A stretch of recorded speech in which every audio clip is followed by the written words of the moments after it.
बिस्मिल्लाहिर्रहमानिर्रहीम अस्सलामु अलैकुम नाज़रीन। मुल्क इस वक्त इंतहाई गंभीर सूरत हाल से गुजर रहा है। एक तरफ पाकिस्तान डेमोक्रेटिक मूवमेंट का इत्तेहाद और दूसरी तरफ पाकिस्तान तहरीक इंसाफ का बयानिया। अब एक तरफ बयानिया है और दूसरी तरफ पाकिस्तान डेमोक्रेटिक मूवमेंट और 13 इत्तेहादी जमातों का एक नज़रिया और एक बयानिया है, और दूसरी तरफ पाकिस्तान तहरीक इंसाफ के चेयरमैन इमरान खान साहब का एक बयानिया है। अब इस बयानिया के दौरान और मौजूदा और आइंदा आने वाले हालात किस तरफ जाते दिखाई दे रहे हैं। पाकिस्तान तहरीक इंसाफ के चेयरमैन जनाब इमरान खान साहब ने जेल भरो तहरीक का आगाज़ किया है।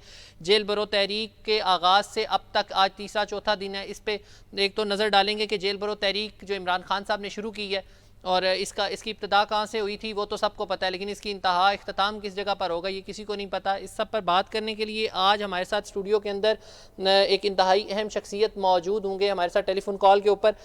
उनका इंट्रोडक्शन थोड़ा इस तरह, उनका नाम बताने से पहले उनका इंट्रोडक्शन थोड़ा आपको इस तरह करवा देता हूँ नाज़रीन कि 1974 के अंदर तहरीक ख़त्म नबूवत गुजरांवाला से जब स्टार्ट हुई थी तो गुजरांवाला के अंदर सबसे पहली गिरफ्तारी उन्होंने दी थी और जेल में बंद, गुजरांवाला जेल के अंदर बंद हुए थे। उसके अलावा नाज़रीन 2002 में जद्दा में जब अमरीत का दौर था और जनरल रिटायर्ड परवेज़ मुशर्रफ साहब की हुकूमत थी, उस वक्त जनरल असद दुरानी साहब ने उनको 71 दिन के लिए जेल में नज़रबंद किया था, जेल के अंदर बंद किया था। तो एक तरह से कहा जाए तो जेल भरो तहरीक के बानी रहनुमाओं में इनका तस्करा अगर ना किया जाए तो ज़्यादती होगी। पाकिस्तान तहरीक इंसाफ के दरीना साथी हैं चेयरमैन पाकिस्तान तहरीक इंसाफ इमरान खान साहब के दरीना साथी हैं इंजीनियर चौधरी मोहम्मद इफ्तिखार साहब। Welcome to programme sir. बहुत शुक्रिया, अल्लाह ताला आपको खुश रखे जी। इफ्तिखार साहब मुझे ये बताएं कि पाकिस्तान तहरीक इंसाफ के चेयरमैन इमरान खान साहब ने जेल भरो तहरीक का आगाज़ तो कर दिया है, तो कहीं ना कहीं आपको लगता है कि ये तहरीक बहुत जल्दी में और बगैर किसी स्ट्रेटजी और प्लानिंग के आप लोगों ने ऐलान कर दिया और उस तरीके का खातर ख्वाह फ़ायदा जिस तरह होना चाहिए था वैसा आप उठा नहीं पा रहे हैं इससे? ये तो अभी कोई आप नतीजा नहीं अखज़ कर सकते क्यों इस तरह। मेरा ख्याल में आप बदगुमानी का शिकार हो गए हैं। बिल्कुल प्लानिंग के साथ हमने की है और जमहूरी ताकतों की यही प्लानिंग होती है जनाब। ये नहीं होती कि सड़कों को बंद कर देना और फैजाबाद को किसी के कहने के ऊपर बंद कर देना और ये सारा कुछ तोड़ फोड़, ये तो बिल्कुल जाहिल लोगों का काम है। पूरी तहरीक को अगर आप देखें कि जो जेल भरो तहरीक है ये प्री पार्टीशन भी इसी तरह हुई, तहरीक खिलाफत के दौरान इस तरह हुई, बल्कि कुछ लोगों ने उस वक्त ये तहरीक भी शुरू करी हिंदुस्तान छोड़ दो और उस मुल्क से लोग चले गए। तो ये तो माशाल्लाह बड़ी अच्छी तरीके से जारी है।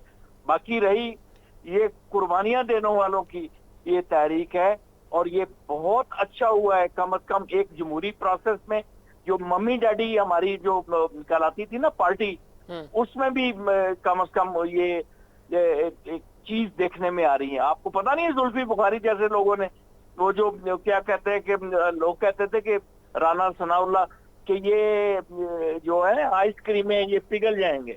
उन लोगों ने जिस तरीके से गिरफ्तारी दी, हम उनको सलूट पेश करते हैं। लेकिन राना सनाउल्लाह साहब ने उसके बाद भी कुछ कहा है। अभी राना सनाउल्लाह साहब ने कहा है कि 100 के करीब कारकुनान ने गिरफ्तारी दी है, आला लीडरशिप अंदर छुप के बैठी हुई है और वो ये भी कहते हैं कि 100 के करीब जो गिरफ्तार हैं उनमें से भी 80% रिहाई चाह रहे हैं। यानी 100 बंदे ने अगर गिरफ्तारी दी, 80 वो कह रहे हैं रिहाई चाह रहे हैं, यानी टोटल 4-5 दिनों के अंदर 100 बंदे ने गिरफ्तारी दी।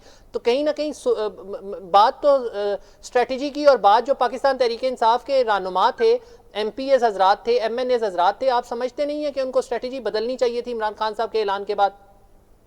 मेरे ख्याल में आप एक ऐसे झूठे मक्कार और मैं समझता हूं कि सब कुछ जो गंद उसमें भरा हुआ है और राना सनाउल्लाह के रेफरेंस को आप बहुत बड़ी अहमियत दे रहे हैं। आप अपने प्रोग्राम में उसको ये ले रहे हैं कि वो उन्होंने ये कहा, उन्होंने क्या कहा उनको लग पता जाएगा कि जिस वक्त हम इंशाअल्लाह अज़ीज उससे हिसाब लेंगे। ये राणा जो है ये स्टेट की ताकत के साथ और अपने जो है वो क्या वो पीछे छुपे हुए लोगों की ताकत के साथ और अमेरिका की ताकत के साथ आई हुई गवर्नमेंट का एक ऐसा वो बंदा है। वो हमारे गली में अल्हम्दुलिल्लाह अल्लाह वो ज्यादा अच्छा बंदा बेहतर है, वो बंदर नचाने वाला ये वो राना है। इसके गिरेबान पे आज जब हाथ पड़ेगा तो पता चलेगा इसको अब पता चलेगा तहरीक इंसाफ क्या है। ये मम्मी डैडी पार्टी है या आपके दादा परदादा और उन लोगों को जो जिन लोगों ने इस मुल्क को लूटा और शीरे मादर समझ के पिया, जो आपके चहेते हैं। और बल्कि आपके चहेते क्या हैं कि आप जब पीपल पार्टी में थे तो आप किस किस्म की बकवास करते थे हमारी इन बहनों और बेटियों के बारे में, कलसूम नवाज के बारे में, हमारी मरियम बेटी के बारे में आप क्या बकवास करते थे। आपकी बात किसको माना जाए? उसको माना जाए जब उस तरह वो मूंछों वाला जो बांदर जो है नचाने वाला बात करता। ये आपको ये पता लगेगा कि इमरान खान के चाहने वाले किस तरह उसके लिए निकले हैं। अब भूल जाएं, ये मम्मी डैडी नहीं है, ये फैजल हसन चौहान की पार्टी है, ये इंजीनियर इफ्तिखार चौधरी की पार्टी है। खुदा की कसम, मैं भी जा रहा था, मुझे तो क्या समझते हैं कि इस तरह बांध के रखा हुआ था कि मैं ये समझता हूं कि अगर मैं भी जाता और दिल के ऑपरेशन के बावजूद भी जाता तो कम था। हमें कोई फर्क नहीं पड़ता राणा साहब। 1 2 4 6 ये ना गिने, आपकी गिनतियां भूल जाएंगी। आप भूल जाएंगे कि पाकिस्तान तहरीक इंसाफ जो है वो गिदड़ बकरियों की जाएंगी। ये 25 तारीख की वाली नहीं है, आपको पता है, ये यास्मीन राशिद वाली है। ये हमारे लोग हैं, यूथ के नौजवान हैं, ये सब लोग हैं। मैं नाम नहीं लेना चाहता, हर बंदा पाकिस्तान का वो जाना चाहता है जेल में। ये आपके पास है जेल कितनी? आप गुंजाइश ही नहीं है। आप वो तो कहते हैं मैंने स्ट्रेटेजी बना ली है, पहले इन सबको गिरफ्तार करके दूर की जेलों को भरेंगे और जब वो भर जाएंगी तो फिर पिंडी और इस्लामाबाद वाली जेलों की तरफ आएंगे और लाहौर वाली साइड पे आएंगे। सर कोई बात नहीं है, ये जेलें जो हैं इससे पहले भी काला पानी की भी जेलें रही, हमारे बुजुर्ग वहां भी जाते रहे, हमारे लिए कोई फर्क नहीं पड़ेगा। आप नहीं रोना है जनाब अली, आप नहीं ये इन लोगों ने कहा मच्छर काटते हैं, हमें ये होता है, हमें फलाना होता है। आपको ये वो फ्राइंग पैन से इस्त्री करने वाले ये लोग जो हैं, ये है मम्मी डैडी भागे हुए मुल्क से। ये नौजवान पार्क में बैठने वाले एक जख्मी कायद के बारे में ये कहते हैं कि छुपा बैठा है। भाई ये एवन फील्ड में जाके जो बैठे हुए हैं वो क्या वहां पे मेला देखने गए? पाकिस्तान का जो नहीं, वो उनको तो डॉक्टर आने की इजाजत नहीं दे रहे ना, वो उनको तो डॉक्टर आने की इजाजत नहीं दे रहे कि उनके प्लेटलेट्स अभी मुकम्मल नहीं हुए, जब वो मुकम्मल सेहतियाब हो जाएंगे तो पाकिस्तान आएंगे। वो कहते हैं मियाँ साहब को बड़ा दर्द है पाकिस्तान का और वो वहां से बैठकर पाकिस्तान के हालात पर गहरी नजर रख के बैठे हुए हैं। वो सर उनकी गहरी नजर का मुझे पता है, मैं सुरूर पैलेस में था, मैंने आपको बताया ना क्या हुआ मेरे साथ। सुरूर पैलेस में जब इनके वालिद साहब की इंतकाल हुआ तो उस वक्त मैं यहाँ पे इस्लामाबाद से वहां उनके जनाजा पढ़ने के लिए गया। उनके अंदर के हालात देखे। एक नुसरत साहबा थी, वो कहती थी मेरा खामन नहीं जाएगा। एक कलसूम साहबा थी जो कहती मेरा खामन नहीं जाएगा, मेरे बेटे नहीं जाएंगे, आप जाएं। वो फिर परदेसी वही फौजी एक जावेद इकबाल मलक, वो उनके साथ उनको डेड बॉडी लेके आया। और बाकी अल्लाह ताला जन्नत बख्शे, करवट करवट जन्नत बख्शे नवाज शरीफ की वालदा साहबा को, उनको पार्सल करके बेटों ने भेज दिया। और यार जो लोग होते हैं वो डरते हैं इस बात के प्लेटलेट्स, ये कितने प्लेटलेट्स हैं, ये गिरे हुए नहीं, ये जमीर इंसानियत से गिरे हुए लोग हैं। प्लेटलेट्स का जो बंदा मरीज होता है वो मुझे पता है, मेरी बहन इस वक्त पिम्स में पड़ी हुई है, क्या हालात हैं उसके। प्लेटलेट्स के जो ऊपर नीचे होते हैं ये खून का कैंसर होता है। ये छोड़े इनके बातों को, वो देखें। भेजा भी तो सर आपने था ना, भेजा भी तो आपकी हुकूमत में वो गए थे। वो यास्मीन राशिद साहिबा ने रिपोर्ट्स देखी और वो तो इमरान खान साहब ने भी कहा था कि शीरी मजारी को जैसी खातून को रोना आ गया मियाँ साहब की रिपोर्ट्स देख के। तो सर ये इंसानी हमदर्दी हमारी जो है वो हमारे ही गले अब पड़वा रहे हैं। अभी जो इतने जो चलाक और लोग होते हैं, ये पता है आपको, फकीर जो जिनको आप दिन में 10 दफा पैसे देते हैं, जो टेढ़ा मेढ़ा करके जख्म से बना के करते हैं लोग। आप लोग कहते हैं कि यार इसको तो मैं अपनी पूरी जिंदगी की कमाई दे दूं, इस बेचारे का हाल ये है। और दूसरे लम्हे वो जनाब अली चलता फिरता नजर आता है। फर्क था ना, यहाँ पे तो साबिक वज़ीर आज़म इस्लामी जमहूरिया पाकिस्तान थे, 3 दफा पाकिस्तान के मुंतखब वज़ीर आज़म थे ना, तो मुंतखब वज़ीर आज़म थे। उन्होंने जनाब ये कहा कि मैं तो मर रहा हूँ, मेरे तो हालात बहुत खराब है। मैं खुद रोज के चैनल पे था, मुझे वहां पे एक एंकर है बहुत अच्छे, उन्होंने कहा कि इफ्तिखार साहब अगर इस बंदे का इंतकाल हो गया तो ये तो बहुत बुरी बात होगी। और मैं भी समझता था कि यार अल्लाह ना करे इनको जाना चाहिए बाहर। लेकिन वो मियां नवाज शरीफ की बात, एक मैं आपको बात बताऊं, मेरे वो दोस्त हैं, मैं नाम नहीं लेना चाहता उनका, बल्कि ले ही लेता हूं, शुजाउर रहमान, वो गोलरा जो इनके बड़े नून लीग के हैं, तो कहते हैं मियां नवाज शरीफ एक दफा पता क्या कहने लगे, जी मैं क्या मुझे समझते हैं आप, मुझ में सबसे बड़ी ये एक सीक्रेट है कि लोग मेरे पे एतबार कर लेते हैं, मुझे भोला समझते हैं। तो ये हमने तो इसको एतबार तो करना ही था। यास्मीन राशिद एक डॉक्टर थी, उनके सामने जो रिपोर्ट लिखी हुई आई उसके मुताबिक उन्होंने बात करनी थी। उन्होंने इंटरव्यू तो नहीं किया कि भाई ये ऐसे हैं फैसले, और 50 रुपए के स्टाम्प पे चले गए आप अदालतों से लेके। अब आप इन अदालतों से भी पूछे कि आप कहते थे कि कल तक मियां नवाज शरीफ बचेंगे या नहीं, अब बताएं। ये कहते हैं इनको कि इमरान खान जो है वो अपनी जख्मी टांग के ऊपर आए। क्या आपको पता नहीं कि टांगों के जख्म जो है हमारे घरों में खुद होते हैं। अब खुरे में कोई गिर जाए तो वो कम से कम एक साल तक 70 साल बंदा वो उठ नहीं सकता। हमारे ऊपर भी कहते हैं जी, कल ख्वाजा आसिफ साहब ने कौमी असम्बली में कहा कि जो लेंटर होता है वो महीने में खुल जाता है। इमरान खान साहब का प्लस्तर कितने टाइम से नहीं खुल रहा, वो तो खुलेआम तनकीद कर रहे हैं इमरान खान साहब के ऊपर। सारी जिंदगी आप लेंटरों की बात करते रहे, सारी जिंदगी आप उसकी बात करते रहे, सड़कों की बात करते रहे। आप तो जनाब अली कभी फौज को बुरा कहते थे, आपका वालिद वो ख्वाजा सफदर जो वो शूरा का चेयरमैन कैसे बना था, आपको तो उठने नहीं दिया वो अख्तर अली वरियो ने। आज आप उठे हुए वहां से सियासत बात करते हैं, शर्म हया की बात करते हैं। आपके घर में ये चीजें हैं जो हमसे ये कहते हैं कि शर्म होनी चाहिए, हया होनी चाहिए, फलां होना चाहिए। आप रक्षा मंत्री हैं, वो इंडिया के चैनल पे कहते हैं कि आपने पाकिस्तान जो वो तो खत्म हो चुका, वो तो पाकिस्तान है ही नहीं। आपकी क्या बात करते हैं सर? आप भी अपनी अदाओं पे जरा गौर करें। हम अगर अर्ज करेंगे तो शिकायत होगी, इतनी शिकायत होगी कि पंभड़ उठेंगे इनके पीछे से।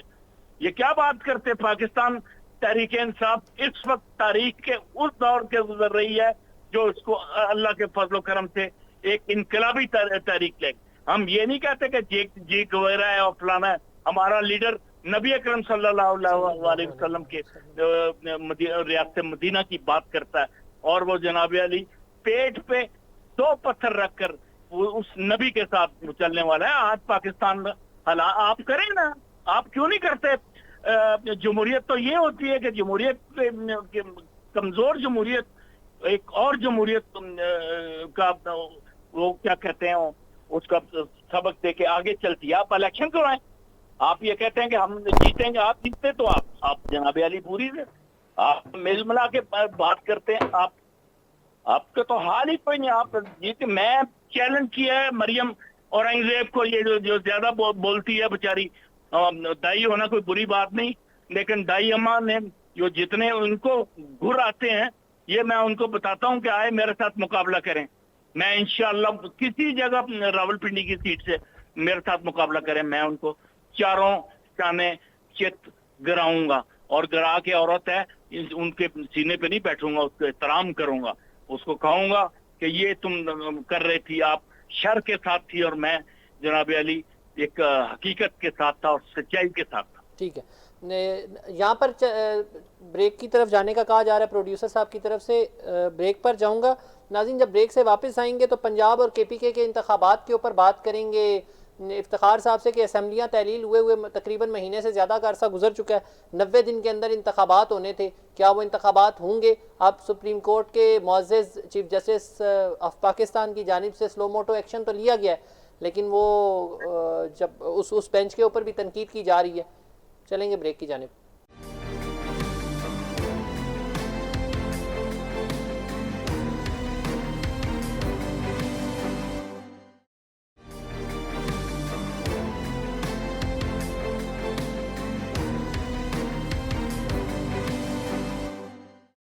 वेलकम टू प्रोग्राम जी। इफ्तिखार साहब, पंजाब और केपीके की असम्बलीज को तहलील करते हुए आपको नहीं लगता था कि सोचना चाहिए था आपको? परवेज़ इलाही साहब भी कहीं ना कहीं आपको कह रहे थे कि सोच लें, इन्होंने इंतखाबात तो करवाने नहीं है। आप असम्बलियाँ तहलील तो कर देंगे, मुश्किलात खड़ी होंगी, आपके सामने है असम्बलियाँ तहलील होने के बाद, क्योंकि अभी मुद्दत तो रहती थी असम्बलियों के मुकम्मल होने में, आपके लिए मुश्किलात भी हैं। असम्बलीज डिज़ोल्व होने के बाद डेट्स भी अनाउंस नहीं की जा रही। एक गवर्नर ने असम्बली पे साइन ही नहीं की है, वो कहते मैंने तो साइन ही नहीं किए तो मैं डेट कैसे दे दूँ। तो क्या कहाँ जा रहे हैं हालात पाकिस्तान के, क्या होने जा रहा है आइंदा आने वाले दिनों में? पाकिस्तान को अनारकी की तरफ ले जा रहे हैं। पाकिस्तान को मुआशी तौर पे तो वैसे ही बुरी तरह पाकिस्तान फंस चुका है, और अगर आइन को इन्होंने उस पर अमल नहीं किया, हर जगह ही कहते हैं एतजाज एहसन साहब को सुन लें और किसी बड़े को सुन लें, बल्कि अल्लाह के फजल करम से ये लायर कम्युनिटी है, ये अहमद खान के पूरा ग्रुप अभी विन किया है, वो सभी कह रहे हैं कि एक ही चीज है कि पाकिस्तान का आइन कहता है कि असम्बलियां जिस वक्त तहलील हों तो उसके 90 दिन के बाद जो इंतखाबात होंगे, और ये खुद ये कहते हैं, ये कूड़े झूठे, कितने झूठे हैं। मरियम नवाज ने कहा कि आप असम्बलियों को करें डिसॉल्व पंजाब और इसको केपीके को, तो हम इलेक्शन करा दें। राना सनाउल्लाह का भी यही फरमान था, मरियम औरंगजेब साहबा भी यही कहती थी, और जितने भी लोग कहते ये समझते थे कि हमने करनी नहीं है असम्बलियां डिसॉल्व। इनको ये पता था कि चौधरी परवेज लाई कभी भी नहीं करेगा, और बाबा चौधरी परवेज लाई ने एक सियासत की है, एक आग से दरिया से गुजर के आए हैं, उन्होंने कर दिया। उन्होंने कहा जैसे होगा हमारे कायद का फरमान हम करेंगे। बाकी पार्टी के अंदर आप देखें सियासी तौर पे लोग एक दूसरे के अगेंस्ट भी जाते हैं, राय का मुख्तलिफ होता है। फवाद चौधरी की राय और थी, परवेज चौधरी की राय और थी, हमारी राय कुछ और थी। हम भी ये समझते थे कि भाई हमें असम्बलियों से बाहर नहीं जाना चाहिए, लेकिन जब फैसला आ गया पार्टी ने किया तो हम उसके ऊपर डटे हुए हैं। आप केपीके के देख लें, आप वहां पे 2/3 मेजॉरिटी के साथ साथ वहां भी बाहर आ गए, यहाँ भी अक्सरियत थी हमारी। ये इलेक्शन करवाएगी पीडीएम की गवर्नमेंट या नहीं करवाएगी? क्योंकि अभी कोई वाज़ेह बयान इनकी जानिब से नहीं आ रहा। कोई रहनुमा ये कह रहा है कि इंतखाबात होने, अब शाहिद खाकान अब्बासी साहब को सुना जाए तो वो कहते हैं आइन के अंदर तो गुंजाइश ही नहीं है 90 दिन से ऊपर जाने की। आइन हर सूरत में बाउंड करता है, और इस चीज़ को तो कॉन्स्टिट्यूशन ऑफ पाकिस्तान के अंदर वाज़े तौर पर लिखा हुआ है, आइन पाकिस्तान के अंदर, कि जब भी सूबाई असम्बली डिज़ोल्व होगी उसके 90 दिन के अंदर इलेक्शंस होंगे, ख्वाह हालात किसी भी तरह के हों। तो अब तो अल्हम्दुलिल्लाह हालात उस तरह के नहीं है, इकोनॉमिकली तो थोड़े से हालात डाउन है, लेकिन मीनवाइल अगर देखा जाए तो हालात ऐसे बुरे नहीं है कि इलेक्शन से पीडीएम आंखें चुरा रही हो। क्या वजह, डर गए आप लोगों से पीडीएम वाले, या आप लोगों ने उनको डरा दिया कि आपका खौफ उनके दिलों से नहीं निकल रहा? तो बिल्कुल ये बात आपने सही की है, आपने राय साहब ये जबरदस्त बात की है। इनको तो जनाब अली इनके वजू तोड़ जाते हैं जब इमरान खान का नाम आता है। इनको जो पता चले कि भाई इमरान खान जो मैदान में आ रहा है उसकी हर जगह जीत रहा है, वो पाकिस्तान, इससे पहले पंजाब में वो 75% सीटें ले चुका है। ये आपको पता ही है, PP7 की सीट भी जिस तरह इन्होंने जीती है वो आपके सामने ही है। तो ये इनको तो डर लगता है, और खुदा की कसम करके कहता हूं कि हमारे कारकुनों ने आज वो क्या नाम है उनका, बाबर अली डोगर या कोई और, उसकी मैं तकरीर सुन रहा हूं, उसने कहा कि ये डरो उस वक्त से कि लोग सड़कों पे आए और आपके घरों से आपको खींच के मैदान में लाए। आपको पता 1977 में क्या हुआ था? ये पीपल्स पार्टी के कारकुनों को घरों से निकाल के चौकों के अंदर फांसी देगी। हम कभी नहीं ये चाहते कि पाकिस्तान में यह वक्त आए, इसीलिए हमने कहा कि जेल भरो तहरीक, हमें जेल भरो तहरीक के, हमें वो तहरीक नहीं आती, हम रोडों पे निकलना आते, हमें मत समझो इस तरह के भाई हम एक कमजोर लोग हैं।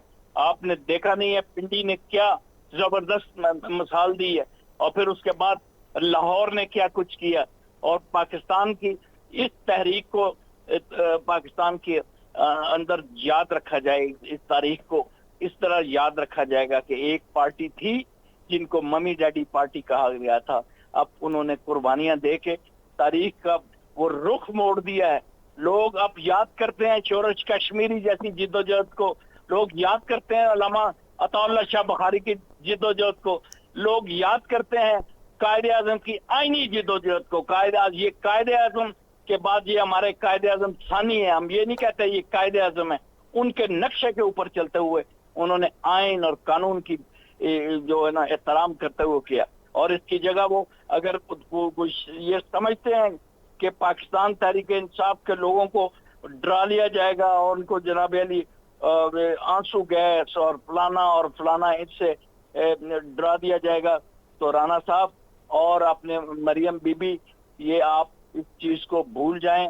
हम उस वक्त भी नहीं भूले थे जब 2002 में हमें जेलों में डाला गया था और उस वक्त कारी शकील के गिरफ्तार होने पे, अरशद खां के गिरफ्तार होने पे, अजमत न्याजी के गिरफ्तार होने पे, नईम भट्ट के गिरफ्तार होने पे इंजीनियर इफ्तिखार चौधरी ने आपके लिए आवाज उठाई थी और जेल में जाके सब लोग ये माफी मांग के निकल गए, ये नून लीजिए जितने भी थे। मैं वाहद आदमी था, उन्होंने कहा बाबा अब क्या करना है, आपकी हुकूमत ने आपको मांगा हुआ है, आपको जाना पड़ेगा।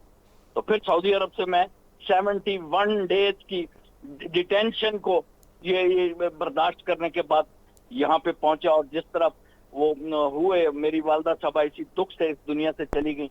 हम ये नहीं कहते कि भाई ये बात, हम ये कहते हैं कि हम कुर्बानियां देने वालों, हम उन लोगों में से हैं जिन लोगों ने पाकिस्तान बनाने में कुर्बानी दी, जिसने पाकिस्तान का नाम रखने में अपना ज़हन लड़ाया और चौधरी रहमत अली की औलाद से, उनके कबीले से हम ताल्लुक रखते हैं। हम कायदे आज़म के साथी हैं, हम अल्लामा इकबाल के मानने वाले। हमें अल्लामा इकबाल का पोता परसों में और जनरल बख्शी गुरवारिया के साथ था, मैंने बोला जिसको आप कहते हैं ना कि चीनो अरब हमारा, हिंदुस्तान हमारा, उसका जो पोता है वो पाकिस्तान की जेल काट रहा है, वलीद इकबाल हैं। मैं कह हाँ, ये हम कुर्बानियां देने वाले लोग हैं। अब पाकिस्तान, कभी कभी जमात इस्लामी का नाम लिया जाता था, कभी कभी जनाब अली ये लोग कहते हैं। अब तहरीक इंसाफ अब नंबर ले गई है और किसी ने क्या सी ना की ना है गाजी इलमदीन शहीद दे वाक़े दे उत्ते अल्लामा इकबाल ने कहा था कि लोहारा का मुंडा कंप आ गया जे पिछे ही रह गए। हुण जनाब अली तहरीक इंसाफ कंप आ गई जे, बाकी सारियां पार्टियां दे पिछे लगन। चौधरी साहब, यहाँ पर एक छोटे से ब्रेक की तरफ जाने का कहा जा रहा है प्रोड्यूसर साहब की जानिब से। जब ब्रेक से वापस आऊंगा तो आपके सामने एक और बड़ा इंपॉर्टेंट सवाल रखूंगा, लेकिन वो वापस ब्रेक पे आने से बाद।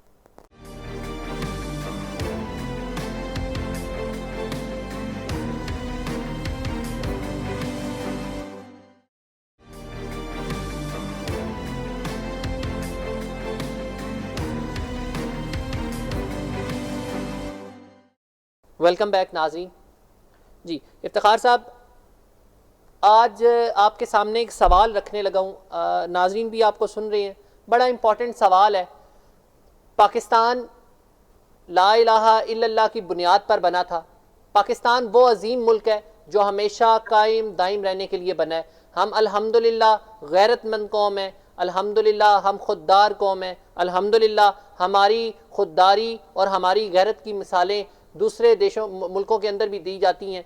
हमने आज़ादी इसलिए हासिल की थी कि हम अपनी मर्ज़ी की इबादत गाहों के अंदर इबादत करेंगे, हम अपनी मर्ज़ी के फ़ैसले करेंगे, हम अपनी मर्ज़ी से अपने मामलाते ज़िंदगी को चलाएंगे। अल्हम्दुलिल्लाह हमारा मुल्क पाक सरज़मीन पाकिस्तान एक ऐसा ख़ित्ता है कि ये हमेशा कायम और दायम रहने के लिए बना है। आज पाकिस्तान के जो जिन मुश्किल हालात के अंदर पाकिस्तान है, इफ्तिखार साहब, यकीनी तौर पर हमने इन हालातों के लिए इस पाकिस्तान की बुनियाद नहीं रखी थी। आज जो जिन हालात के अंदर, जिन मामलात के अंदर पाकिस्तान गिरफ्तार है, ख्वाह उसकी वजह कोई भी हो, दिल दुखता है इफ्तिखार साहब जब हम इस अर्ज़ पाकिस्तान के इस तरह के हालात देखते हैं कि हमारा अर्ज़ पाकिस्तान आज एक इंतहाई नाजुक दौर से गुजर रहा है। आज हमारे अर्ज़ पाकिस्तान को जब हमारी ज़रूरत है तो हम सब आपस में बट कर बैठे हुए हैं। इफ्तिखार साहब, कोई ऐसा नुस्खा बताएं कि इस अर्ज़ पाकिस्तान, क्योंकि इस अर्ज़ पाकिस्तान की मजबूती में हम सब की मजबूती है, इस अर्ज़ पाकिस्तान, इस रियासत पाकिस्तान की मजबूती में तमाम सियासी जमातों की, तमाम शहरियों की, पूरे पाकिस्तान के अंदर बसने वाले 22 करोड़ आवाम की मजबूती है। ये सियासी जमातें भी सियासत तभी करेंगी जब मुल्क पाकिस्तान कायम दायम होगा, रियासत मजबूत होगी, रियासत के सतून मजबूत होंगे।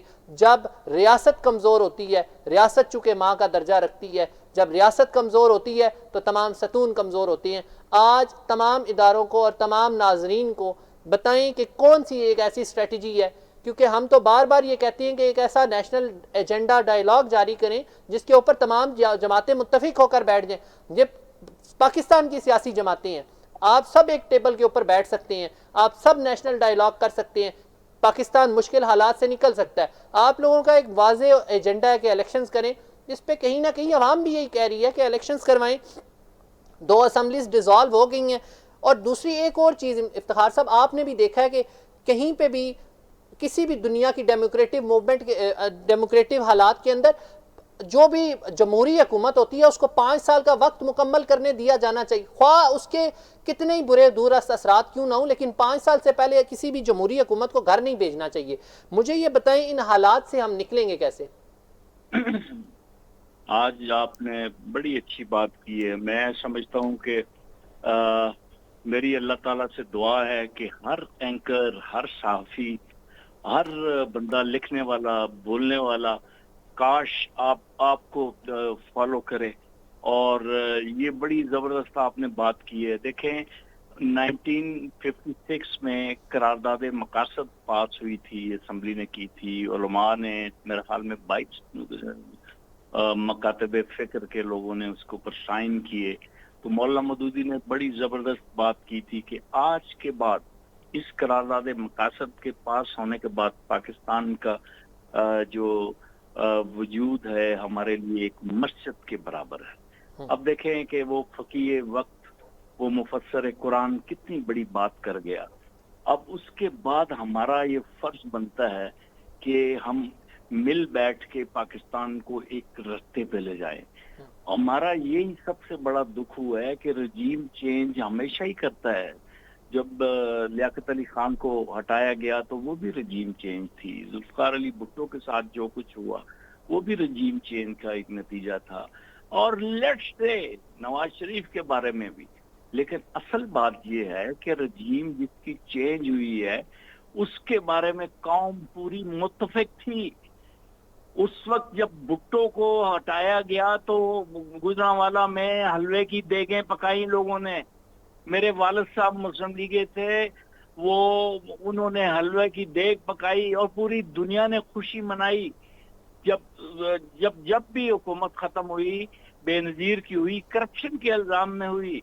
नवाज शरीफ की खत्म हुई, फिर करप्शन के अंदाज में। और मैं आपको एक बता दूं, रोजनामा पाकिस्तान के मुजीबर रहमान शामी को जता से मैंने फोन किया जब मुशर्रफ आए, तो मैंने कहा जी लगता है ये 10-11 साल लगाएगा। तो कहने, वो शेख साहब थे ना, वो कहने लगे सानू की लांदा फिरे, क्योंकि उनको पता था उनका फोन टेप हो रहा है।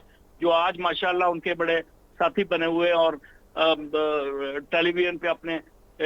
अब मैं आपसे यही कहूंगा कि भाई, एक तरफ लोग कहते हैं जी आप टेबल पे नहीं बैठते। बाबा, टेबल पे बैठाने के ये असलूब होते हैं कि गोली मार दी जाए, उनको डराया धमकाया जाए, उनके कारकुनों को पुलों के नीचे फेंका जाए। कोई भाई इस तरह की बात करने का आपका बूथा तो होना चाहिए ना। आपको ये पूरी तरीके से आपको एक आना चाहिए ये तरीका। तो ये कभी होता है कि जो हुकूमत होती है, रियासत होती है, माँ जैसी होती है और दादी जैसी होती है, परदादी जैसी होती है, मैं कहता हूँ। लेकिन रियासत को भी शर्म आनी चाहिए ना। ये भी तो करना चाहिए कि पैसे के लिए लोग हमें बात करते हैं। खुदा की कसम मेरी आंखों में आंसू आता है जब मेजर गुरबाइया और ये क्या नाम है जनरल बख्शी और के सना मुझे कहते हैं कि आपका वो इतने 12 अरब ले गया, फलाना ले गया। तो हम तो एक डीट होके ये कहते हैं कि 12 अरब हमारे पास था तो ले गया ना। अगर हम किसी को आइलैंड किसी ने खरीद लिया तो वो बड़ी बात है। बल्कि उनको मैंने कहा कि डीएचई का प्लॉट आपको चाहिए ले ले। आप भूखे एक नंगे और ऐसे मुल्क के शहरी हैं जिनकी औरतें जो हैं वो क्या कहते हैं उसको टॉयलेट के लिए मुजाहरा करती हैं। यही बात हम उनसे कर सकते हैं। लेकिन असल बात क्या है? असल बात यह है कि हमने इस पाकिस्तान को लूट खाया।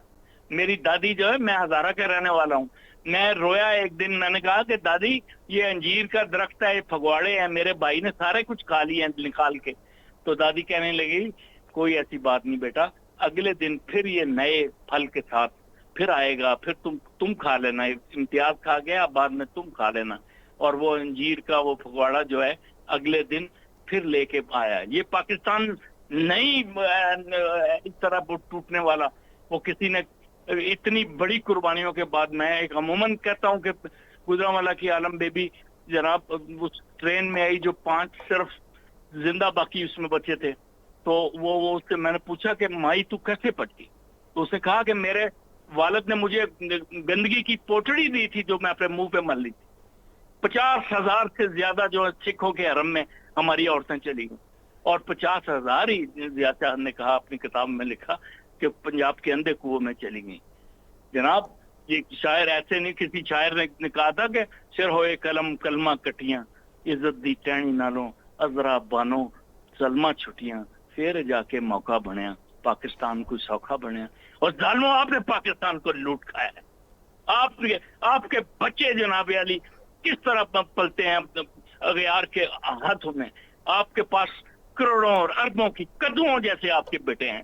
आपको लोग आते जाते गाली देते हैं। खुदा की कसम, ये मैं इस शहर में रहता हूँ, मेरे बेटे रहते हैं, कोई अगर ये उंगली उठा दे कि पूरे साल 20 साल से एयरपोर्ट सोसाइटी में हो, किसी एक के साथ ज्यादती की हो, किसी एक के साथ हम भी निकलते हैं। और फिर इमरान खान ने कहा कि जी पिछले साल टिकट बिके थे। मैंने उनको कहा कि आप हर बार ये कहते हैं कि मैं इसको संभालूंगा, मैं इसको करूंगा।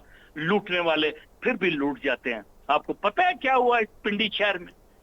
क्या क्या लोगों ने इस तरीके इंसाफ के साथ किया। छोड़े ना, मैं उनके गिला करता हूँ ना इनके गिला करता हूँ। इफ्तिखार साहब, प्रोग्राम वाइंड अप की तरफ लेकर जाना है मुझे। प्रोग्राम वाइंड अप के आखिरी 40 सेकंड के अंदर ये बता दें, नेशनल एजेंडा डायलॉग हो सकता है तमाम सियासी जमातों का, क्योंकि आप सारी पाकिस्तान की सियासी जमातें हैं, आप सब पाकिस्तानी हैं, आप सब मुहिब्बे वतन पाकिस्तानी हैं, आप सब इसी मट्टी से मोहब्बत करने वाले पाकिस्तानी हैं।